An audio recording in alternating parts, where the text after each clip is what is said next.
Nameco over here, Dustin over there. We're gonna give you another fantasy football video. Football! Before we do it though, our Kickstarter. Now our Kickstarter campaign, we wanted to just explain just a little bit kind of what the app is. We're calling it Fantasy Football University. You kind of, once you buy the app, you can go through and it takes you through an entire season, gives you tips and tricks about every single thing as far as trades, how to pick up waiver wire guys, what to look for, how to prepare for the playoffs. It basically takes you through an entire season, all of our tips and tricks. We use It's good for a novice. It's good for somebody that's amazing at fantasy football. It's good for intermediate. It's going to get you better. It's going to be cheap. It's going to be fun. It's going to have all the stuff that you know about Fantasy Smackdown. And we're getting close to reaching our funding goal, and if we reach the goal, we should be able to get it done before this football season, which is our goal. Let's talk about this show, which is free agent movers, and as far as people moving to new teams and how that's going to affect them, and also maybe the team that they left, how it affects the players that are still there. So start us off. That's right. I am going to start with who should have been a stud last year, and that is Montee Ball for the Denver Broncos. Go ahead, give us your hate. But whenever we were shooting our videos last year, we assumed he was going to be the starter. Our theory was sound. The running back on a Peyton Manning offense that we thought was going to be a high-powered offense should yield great fantasy results. Knowshon Moreno ended up doing that. Ball had some early fumbling troubles, but towards the second half of the year, Ball was actually running better than Knowshon, but they didn't want to mess up the chemistry. Well, guess what? They didn't win the Super Bowl. They let Knowshon go to Miami. Ball is going to be the man. He is going to be a stud this year. He'll probably be a first-round pick, more than likely. Darren Sproles is the next guy, another really big name running back that has a huge impact now because he moved over to Philly. Not necessarily a huge impact as far as his value. I think the biggest thing for this is it probably hurts McCoy as far as how this move impacts the fantasy world. Sproles is still going to have decent value out there. I don't know if it's possible for him to have more value than what he had with the Saints, but he's still going to be very heavily involved in that offense. And again, I think this move hurts McCoy more than it hurts Sproles. Going to stick with Philadelphia. DeSean Jackson left, went to the rival Washington Redskins. Obviously, we've all heard about the news. Is there gang ties? There's this. It was such a big story.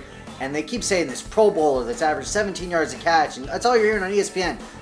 Due to this, he is going to be overdrafted. He has never been a superstar, unbelievable wide receiver one in fantasy. Sure, he's had some big years, but he's such a boomer bust kind of guy that the consistency ranking on him isn't that great. It's not going to get any better in Washington.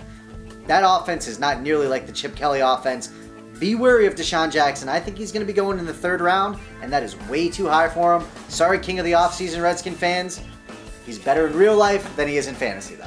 Redskins fans, they get one free agent signing. They're already talking Super Bowl. Our next guy, Eric Decker, went to the Jets. Let me think about this. Does that hurt or help his value?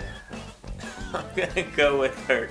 Eric Decker, this is terrible for his fantasy value. If you're planning on keeping him for whatever reason for your keeper league, that's pretty much gone at this point. This really hurts his value going to the Jets. They do have Vic now, but it's probably going to be Geno that's going to be starting. So it's a mess for Decker. He's going to slip way far in draft boards for good reason. All right, next we're going to be talking about is Ben Tate. And as soon as the Trent Richardson trade happened, the reports started coming out that the Browns love Ben Tate. They were planning to get him. They knew he was going to be a free agent. We even talked about this during our draft videos last year that he was going to be a free agent. So if you can get him late in keeper leagues, go ahead and snag him if there's a round value thing. The problem is Tate is now got kind of an injury-prone tag on him. The pros, though, he's going to get all the touches in Cleveland.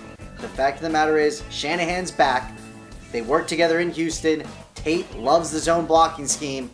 He could end up being a decent value. It's just like a DeMarco Murray kind of, if he stays healthy, he could be a beast kind of situation there. But I actually kind of like him as a value play in the draft this year. Next, we have another Tate, and that's Golden Tate going over to Detroit. This is very interesting because, obviously Calvin Johnson's out there to take all the pressure off of everyone else, but they've never really had a decent wide receiver too. Burleson has had his moments, but they've never had a decent wide receiver. They've never had a real decent wide receiver too. And Golden Tate moving from Seattle, where they mix things up so much, and the Lions love to pass the ball a ton. he's going to be an interesting guy. Could definitely flirt with 1,000 yards. Breakout year, 1,000 yards, 6 touchdowns. Calling it now. Knowshon Moreno, I'm going to be talking about him. Went to Miami. Denver let him go. You heard me talk about it. Why I love ball. With Knowshon in Miami, he was he was the best value pick of all of the NFL season, or all of the fantasy NFL season last year, just based on the monster numbers he put up in Denver. Due to the fact he went to Miami, his stock is going to plummet again. I think he could actually be a decent value pick, especially in PPR leagues. He has great hands. He should be getting the majority of touches. Lamar Miller clearly wasn't the answer out there for the Miami Dolphins. I think Knowshon gets a good run. He seems to be going, and yes, they do mock drafts this early, fairly late in drafts, so I think he could obviously not be the same bargain, but still a decent bargain. But don't even think about expecting those monster numbers he put up last year. Toby Gerhart is next. He's out in Jacksonville now. Not a ton of competition. Probably Todman's going to be, the guy that's competing for the most carries with him. Never really been that impressed with Toby Gerhart when he's been given a chance. The Minnesota, they would, whenever AP was down, they'd give him the ball. He'd average 2.5 yards a carry. So we'll see how he does in Jacksonville. He's obviously going to be, going probably in the late middle rounds, probably one of the last kind of technically starting running backs to go. So keep an eye on him. We'll see how he does out in Jacksonville. Rashad Jennings signed with the New York Football Giants, and David Wilson was obviously a disappointment in fantasy. He was a disappointment for the Giants, and it's really looking like they're going to give Rashad Jennings a real chance to start. And Coughlin, if he plays well, Coughlin likes to ride the hot hand, so it could work out. The problem is there's a lot of pieces out there. It's going to be really nervous to see who ends up getting the majority of carries for the Giants. But Jennings, every time he got a chance, he seems like he's produced. Last year when McFadden went down, which was a big shocker, like we told you every year for 5 years in a row, but you still draft him in the 3rd round, which is ridiculous.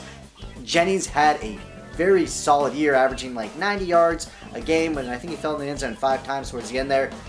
Could be doing something for the Giants. MJD's the last guy we're going to talk about. He's over in Oakland now, so that couldn't be any more of a mess. Who knows how that situation's going to shake out, but certainly worth talking about. McFadden, MJD, what do you do with that? I mean, both those guys are going to be worth drafting. If they can both stay healthy, that's going to be a pretty nasty 1-2 punch, but big if. 2 bonus ones. Vic to the Jets. He's going to get hurt even if he wins a starting job. No reason to draft him in a standard league. And Brandon LaFell went to the Patriots. Might be able to draft him, but I kind of like it. I've always liked LaFell. He's a big guy.